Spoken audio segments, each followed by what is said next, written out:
they went to the Betty Crockers of the world and the hamburger helpers, and they tried to figure out how to get food on the table quickly because they were busy trying to make their life here in America, coming here with nothing. So it wasn't until my early 20s that I hit rock bottom and I was overweight, depressed, felt awful, ended up in the hospital with appendicitis. But it took that rock bottom episode to spawn, I said create the food babe, if you will, which is I started to teach myself about nutrition and health after that happened because I was like, I never want to feel like that again. Welcome to the Spartan Up podcast with Joe Sena, founder and CEO of Spartan Race. We are talking about overcoming obstacles. The same way we teach people to get over obstacles on the course, we will teach you here on the Spartan Up podcast to get over obstacles in your mind. The food babe, Vani Hari, is on a mission to unravel those unhealthy ingredients that may be hidden in the foods you're eating every day. That's what she and Joe talk about in today's episode. Do you want to be ready for anything? Download Joe's free ebook at spartan.com/ready-for-anything. This episode of Spartan Up is brought to you by Athletic Brewing Company and FitAid. Race dirty, recover clean with FitAid Sports Recovery Drink. Visit lifeaidbevco.com and enter the code Spartan30 at checkout to get 30% off their full line of functional lifestyle beverage blends and Go powder sticks. Athletic Brewing Company. Their innovative process allows them to brew great tasting craft beer without the alcohol. New customers can get 10% off their entire order with the code Spartan10. Limit 1 per customer. All right, Joe Sena here, CEO and founder of Spartan and the Spartan Up podcast, where we do rip you off the couch and get you moving. I've got Vani Hari. Did I say that correctly, Vani? Yes, you did. Vani Hari here, also known as the Food Babe. She's down in Charlotte, North Carolina. North Carolina. How did you become the Food Babe, and what is this? What is this, right? Well, it was definitely on accident. I grew up with two immigrant Indian parents who came to America looking for, more opportunity. They came here with nothing. And my dad came here first and then was summoned back by his mom to go back to India to have an arranged marriage with my mom. And when he brought my mom back here for their honeymoon to live for the rest of their lives, he said, if we're going to be in America, we're going to eat like Americans. And here's a McDonald's hamburger. And my background is Indian. So, my parents came from India. So my mom had never had beef in her life. The cow is sacred there, right? And so she ate this food and was like, whoa, this is just weird. It's totally different than what I'm used to. And so she actually went back to home cooked food. But my dad was so gung-ho on being Americanized that he wanted her and him to raise me and my brother as Americans by eating all of this American food. And the only way they really knew how to get it was the fast and cheap way, which was through fast food. And so I grew up eating all of the fast food, had every birthday. I feel like in my early years at a Burger King or a Wendy's or at a pizza joint. And I, grew up to be a very unhealthy person. And, back then, good parents, they saw, oh, you have eczema, you have asthma, you have all of these health issues. Let's take you to the doctor. And the doctors just put us on a lot of medication, antibiotics several times a year, steroids like prednisone, different inhaled steroids to handle different allergy seasons and to just, get us back to baseline, eczema creams, the whole thing. Me and my brother both were like that. And I just thought it was genetic, right? No one asked us to look at the food that we were eating. Nobody was asking my parents these questions.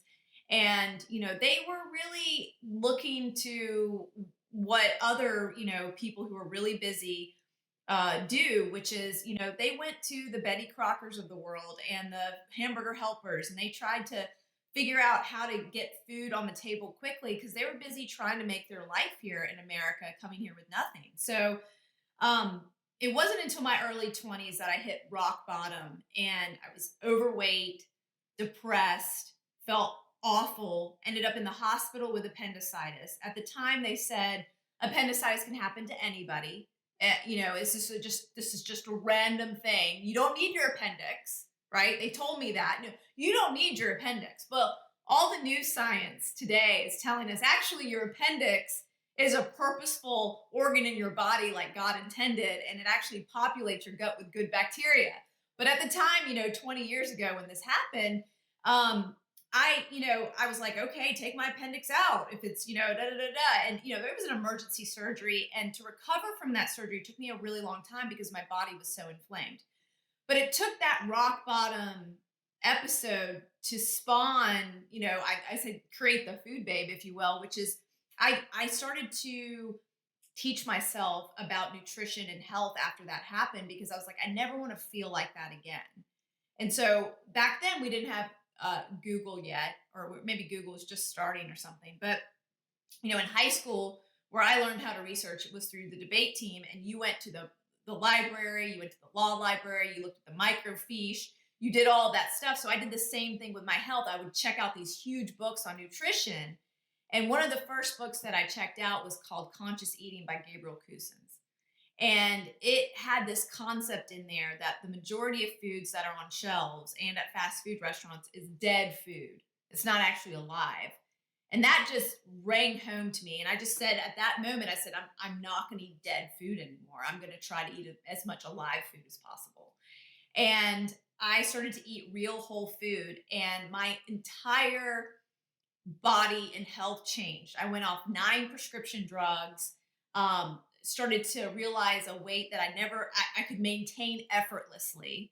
And my skin improved, my hair improved, my nails, everything about me improved so much and so dramatically that an aunt that is in my family, and one of my really, really close aunts couldn't believe the dramatic transformation and thought possibly I had some kind of cosmetic surgery. But it was just really adopting a whole foods lifestyle. And the thing that really set me, I think, apart is that I discovered kind of this knit community in my work environment because I was a consultant working for the big 6 consulting firms. I was, on the road traveling, and that's what got me into this, health crisis, because I was eating all the takeout food and all the catered in food, and then they take you out to a steakhouse and you eat a 5-course dinner, and you would do all this stuff to just fit in, and so you could work through breakfast, lunch, and dinner and bill hours. And I was in this lifestyle of a consultant, but I also wanted to live this healthy lifestyle. So I had to figure out, how do I eat organically on the road when I'm traveling from Charlotte to Detroit every single week, or going here to there?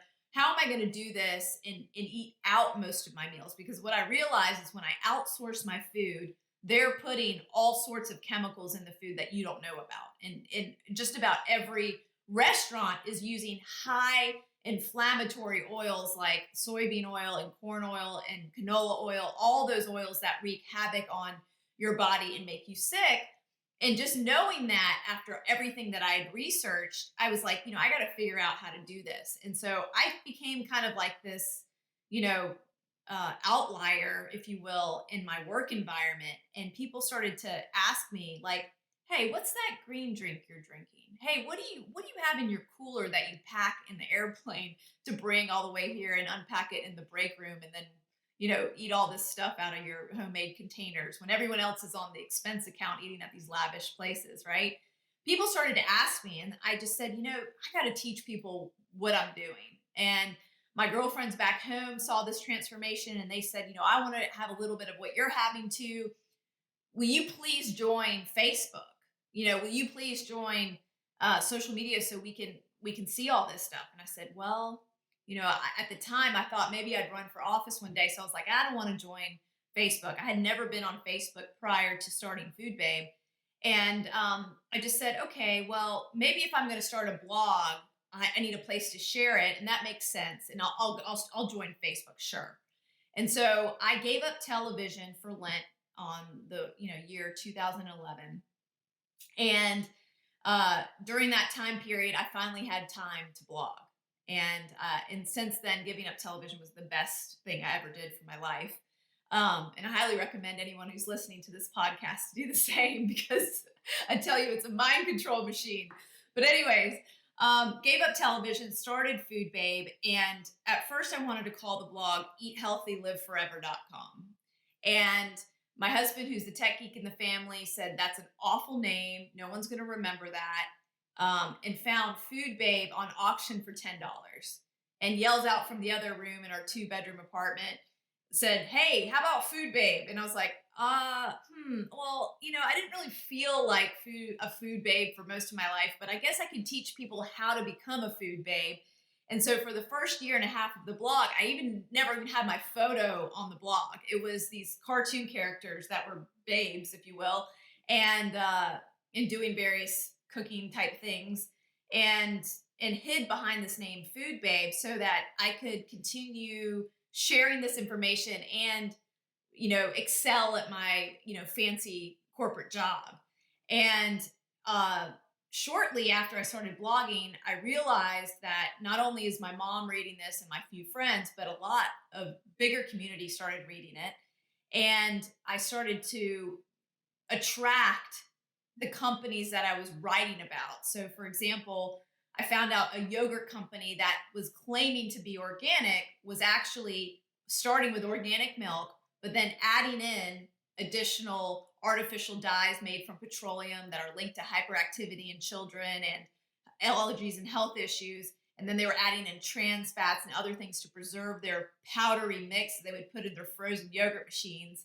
But they were advertising organic everywhere. And so I was eating there going, wow, this place is in the mall. This is so great. I can enjoy a little treat at the mall for once. And it was just a farce. And so I wrote about it and shared what I had learned after I got one of the people who worked there to show me the bright blue powder that they were adding to the taro flavor at their yogurt stand. And it went viral to the point where the CEO contacted me, apologized, wrote a letter to me, and then pulled the marketing. And I said, oh my gosh, I need to share more things like this, all the ways that I've been duped by the food industry. And so I started sharing the next big one, which was Chick-fil-A. I always thought that Chick-fil-A was like the healthy fast food. And it wasn't until I realized that there's close to 100 ingredients in a Chick-fil-A chicken sandwich, and one of the first ingredients was MSG, that I realized I had been really duped, and that the majority of chemicals that they were using were the same chemicals that McDonald's and Burger King and all the other fast food places out there, Popeyes, Wendy's, wherever you were eating, they're using the same exact chemicals.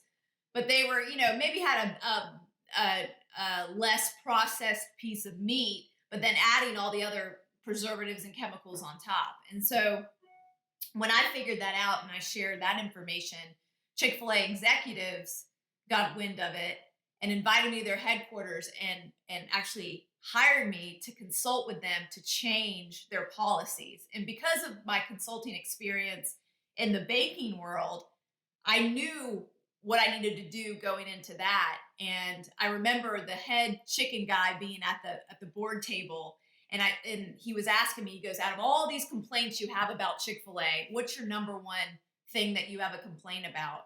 And I said, it's the antibiotics that you use in the feed to produce your chickens, because that's, I met the former general of the U.S. Army, Wesley Clark, just prior to that meeting. And I asked this guy, I said, this guy was in charge of like the U.S. Army, right? So he's the guy who's like on the brink of like, what are the biggest threats to our world? And so I asked him when I met him, I said, what's the biggest food issue for you with like food policy and stuff? And he said, it's the antibiotics, because it could literally wipe out the human race if we have antibiotic resistant bacteria that happens when the overuse of antibiotics is used in animal feed and in the production of meat. And so I told them this story. I told them that this is the number one issue that you need to take care of. Then you need to get rid of the MSG that caused that addictive, irresistible flavor and taste, because we have a big obesity, diabetes, and heart disease problem in America. And they got rid of number one. So within a year and a half, they made a commitment to remove all antibiotics from their feed, which was a huge thing. But then also, they said they couldn't get rid of the MSG. They could not replicate the flavor. And, that's one thing I continue to harp on them about every single chance I get, because, I want people to know that, like, when I went and met with them, it was great and all, and they were like the nicest people in the whole world. And they tried to do the whole pony show for me, right? Like wine and dine me. I mean, they were going to wine and dine me on their Chick-fil-A sandwich, but I did eat in their cafeteria. I can't remember what I ate though. Gosh, I got to go look back at that blog post. But anyways, they were really nice people, but they still have a lot more changes to make. But that experience, when that was happening, I was still working in the corporate world. And so eventually, I had enough wins, I think, under my belt that I said, this is really my true calling, what I need to be doing. I need to be a food activist full time. And so I quit my job shortly thereafter. And I remember I quit it cold turkey. I was not making a dime doing any of this blog or anything. I didn't even have advertisements on the blog or anything.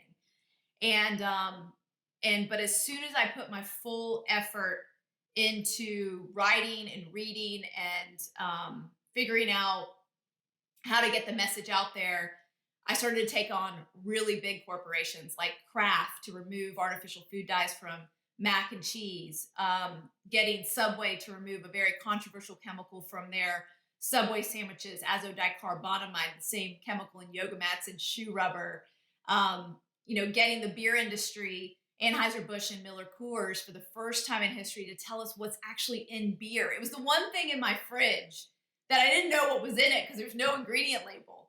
And my husband always bought, at the time, Newcastle. And I'd look at it and I'd be like, oh, what is in this? Knowing what they've done to the food industry, I know beer industry is doing something as sinister, right? And then I found out that Newcastle ale, that color is not from the hops. It's not from what the wheat and all the other things they're using to make, this beer. They're actually adding caramel color level 4, which is carcinogen, just like alcohol, but which is also in beer. But adding an additional carcinogen in beer, that's just completely unnecessary. And I called them out. Not only did Newcastle drop that chemical, but every beer manufacturer in America now is really releasing their ingredients. And so we know we have the transparency on alcohol now, which is really great. We need more transparency in wine and others. But, I kind of went through all of these different campaigns because of something that was really personal to me. With Subway, it was someone at work sitting next to me who ate Subway every day. With Chick-fil-A, it was my own personal reason. With beer, it was because of my husband. The next one was Starbucks. Starbucks had this pumpkin spice latte that was the biggest seller. It's the most sold drink that they have, right? And they only sell it, I think part of the year, right? So it's a huge windfall for them. And, they wouldn't tell me the ingredients in the pumpkin spice latte. And I'm like, how does a company like Starbucks get away with that? Like, not even telling us what's in this product. And not only did I ask a barista to like show me all the different concoctions and bottles and ingredient labels and everything for me to figure it out, but I published that on Food Babe and it went viral, had, 10 million views, was, asked to be all over the news, mainstream news networks to talk about this. And then Starbucks shortly thereafter decided to pull some of the chemicals that they were using in the pumpkin spice latte, which was really great. So not only did they do that, but they released all the ingredients in all of their drinks after that, which was really great because their competitors like Dunkin' Donuts and others were always, forthright with what they were putting in their products, but Starbucks wasn't, and that really made me upset considering the price that people pay to go over there and buy their drinks. We'll be right back to the interview. But first, a little bit from Athletic Brewing Company, today's sponsor. You don't have to choose between an ice-cold beer after a race and your health, thanks to Athletic Brewing Company. Athletic Brewing Company's innovative process allows them to brew great-tasting craft beers without the alcohol, from IPAs to stouts to golden ales and more. They offer a full selection of beers, starting at only 50 calories, so you can keep your head clear and enjoy the refreshing taste of beer anytime and anywhere. And they're part of a program called 2 for the Trails. For every product purchased, Athletic Brewing Company donates 2% of sales to protecting and restoring local trails. They're pioneering a craft brew revolution. You don't have to sacrifice being your best to enjoy a great brew. In fact, check out their website to see a list of awards that their beers have won. Check your local store, but if you can't find it, they'll ship it. Place an order at athleticbrewing.com, and you can get free shipping on 2 6-packs or more. And new customers can save 10% off the entire order with the code SPARTAN10. Limit 1 per customer. FitAid. FitAid is a clean sports recovery drink. Race dirty, recover clean. You've heard us say it before. FitAid is 45 calories, certified non-GMO tested, vegan, paleo-friendly, certified gluten-free, kosher, and never contains any artificial colors, flavors, sweeteners, or sodium. Even the zero sugar option, it's keto-friendly and has only 5 calories, and it's naturally sweetened with monk fruit and stevia. And then there's FitAid's Recovery Blend. It has glutamine, glucosamine, turmeric, BCAAs, omega-3s, CoQ10, a full B complex, and electrolytes. It's perfect for after your workout, your hike, your bike ride, or your race. Can you imagine drinking a plain old soda when you could have this? FitAid is a product of LifeAid, the functional beverage company, and they're an official partner of our Spartan Race series. Listen, each ice-cold can of FitAid, it contains ingredients to help your body recover, and it never contains any artificial flavors or sweeteners. So visit lifeaidbevco.com, enter the code SPARTAN30 at checkout, and save 30%, plus you get fast, free shipping. Okay, back to the interview. You know, my mom back in the 70s met an Indian guru in like the only health food store on the East Coast back then. And she went from eating raviolis and sausage and peppers and all the stuff an Italian household would eat to becoming a vegan overnight, teaching yoga, meditating. And she went the other way. Your family was coming to America. My mom was going to India to see what was going on there. So she tried to instill in my sister and I everything you're talking about. We were eating branch sandwiches when we were kids and hating it. Like we were kicking and screaming because other kids had McDonald's and chips and normal food, you know? So, but I really appreciate what you're doing, and it's a big fight. You know, I tell people all the time, if you and I owned a big food company and we were sitting in a boardroom and we had to make our quarterly numbers, and that meant adding number 4 dye to the drink, no matter how nice of a person, you know, each of us are, we tend to do it.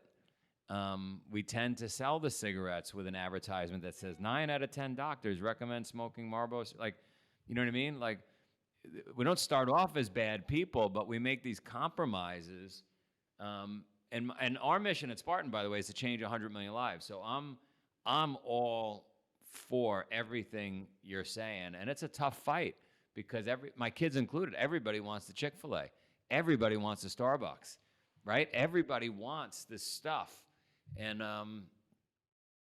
it'd be so much easier if we just sold celery and carrots at every store, right? Well, it's you know, there's 2 things that you said that are really important. Number one, that, you know, if we were CEOs at big food companies, this is what we would do. And this is actually one of the reasons why I started my company, True Vani. After I'd taken on the food industry, I realized I couldn't be an activist forever from the outside. I feel like I needed to be an activist from the inside out. And so I started my own food company, and we believe in real food without toxins, you know, labels without lies.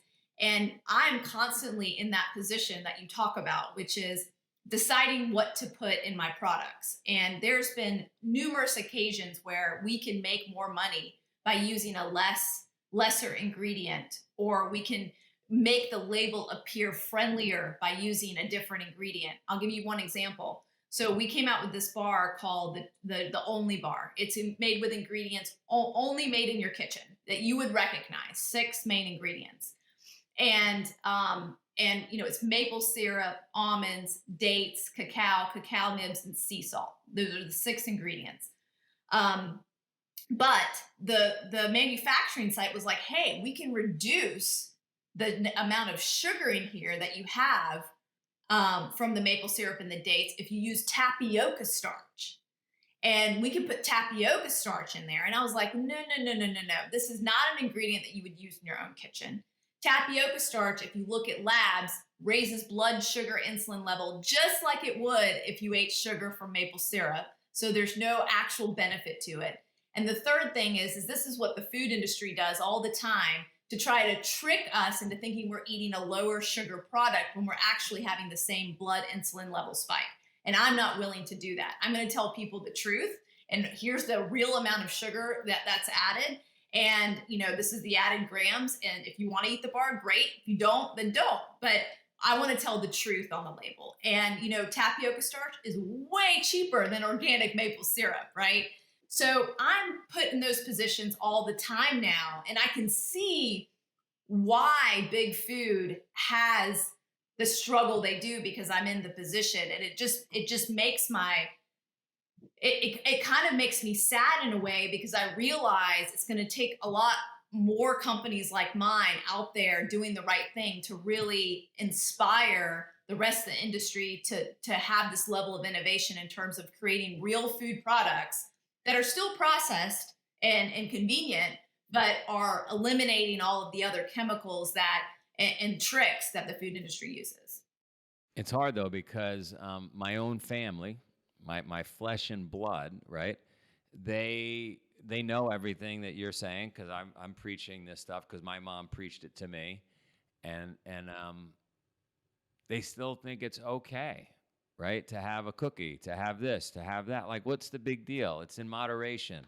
And so as long as the consumers are willing to buy it, I think the companies are going to be selling it. Yeah. And I mean, it's a struggle. So I have two small children. One's about to turn 1 and one's about to turn 5. And, I have constant, conversations with both of them, even the 1-year-old, because he's overhearing what I'm telling the 5-year-old. And, it's a really hard struggle. I mean, I was at this beautiful garden doing these crafts where we were making ornaments and it was so much fun. And someone said hot chocolate. And then my daughter was like, what, hot chocolate? And we go run over there and it's a big canister of hot water. And I was like thinking, oh man, I should have brought my organic hot chocolate because we could have just bypassed this whole situation. And it was Nestle's, powdery mix, and it had sucralose that's linked to leukemia in rats and all sorts of stuff that I know. I mean, I could label every single one of those ingredients as being something really awful for you. And I looked at my daughter and I just said, Harley, I'm going to use this as a teaching moment. I'm going to give you a little bit and I'm going to see if you like the flavor and taste. And, I'm curious to know what you're going to think of it. And when we get home, we'll make a real cup of hot cocoa, like with real ingredients. And she's like, okay, she was okay with that. So that was good. So, we bypassed that. I let her taste a little bit, but it was like, every bone in my body, like, oh, cringing, like, oh, this is the worst stuff ever that she's ever had in her whole life. It's a tough battle. And then when your children are around other people that are not as stoic as you are, they're going to be slipping that stuff to them. I've been through this, sir. I have 4 children. I've been through it. I mean, as they were growing up, I remember being at a bank showing them how to make a deposit, my kids, $10. They're going to open their bank accounts, and they're getting given candy by the tellers, or even at a dentist's office being given stuff, or we're skiing and the person next to us when we go into the lodge is offering my kids cookies. And I'm like, I don't understand. They didn't ask for cookies. Why are you giving them cookies? So it's tough. Yeah. And people are listening to you and I, and they're saying, these people are nuts. They're not normal. Let the kids have a little bit. Who cares? Here's the thing is, like, we are in such a amazing position, I feel like, in this world, because the level of awareness about chemicals in food and the food industry and how processed it is at an all-time high in terms of awareness. So I feel like we're getting more organic foods in grocery stores.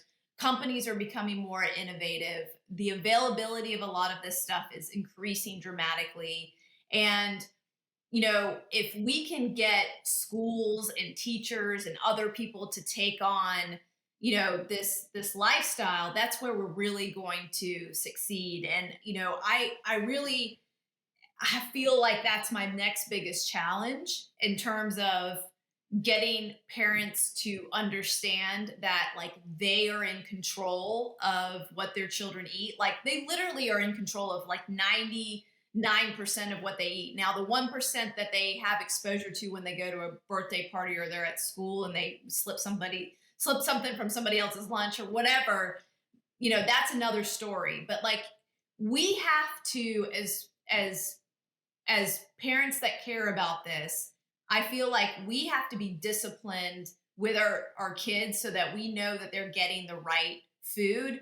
Now, in terms of the choices they make when they're not around us, we just got to pray and hope that we've educated them enough for them to understand what impact that's going to have on their life, and that's really where I feel like I'm not sure if I'm getting through to all the people in my life. Like for example, there's a lot of people that, have known me since I was born, or I've known them since they were born, and they're still eating artificial dyes. And I'm like, how are you even my friend? Right? How are you even part of my family? And you're still eating artificial dyes. Like I've literally made it my mission in my life to eliminate artificial food dyes from this earth. I have campaigned all of the big companies, Kellogg's, General Mills, Kraft, Mondelez, like all of them. And you're still buying this stuff. Like there's tons of stuff without it. There's no reason to do it. And it's just some people just don't have the energy to keep up with it, I guess. I'm not sure, Joe. I think what it is. I think I've been thinking about this for 40 years. I think what it is it's that story of the frog that boils in the pot and doesn't know it's boiling. When it's quick, when COVID is going to kill you instantly, the whole world mobilizes. They put on masks. They shoot up vaccines. When it's not as quick and you can't really see it, and the doctor doesn't make the connection when they tell their loved ones that, sorry, your husband, your wife has heart disease, and it's because of the devil dogs they were eating. They don't say that. You want to hear a crazy story? I don't think I've ever told this story on live. So my mom was the way she was. My dad was the complete opposite. My dad was a workaholic, maniac, super smart, but he ate whatever he wanted. He just didn't believe in it. We ate Chinese food, and for my sister and I, it was awesome to be around him because we got to stay up late and eat all this food and ice cream and dessert and dinners. And when I finally came around to realizing Mom was right, I used to say, Dad, like the last 15 years of his life, Dad, the food's going to kill you. You got to stop eating like this. The food's going to kill you. And I think there was one moment where like some salad farm, some lettuce farm in California had like salmonella. Something happened. And he said, you see, the salad could kill you too, right? He was looking for any way. And Dad, don't be ridiculous. The food's going to kill you. The food's going to kill you. And he was in the hospital.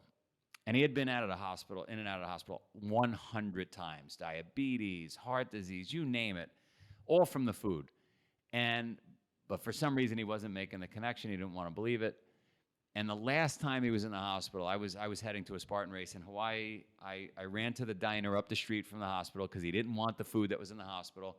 I had them make vegetables in a puree with some garlic and oil. I did my best to make it like edible for him and healthy.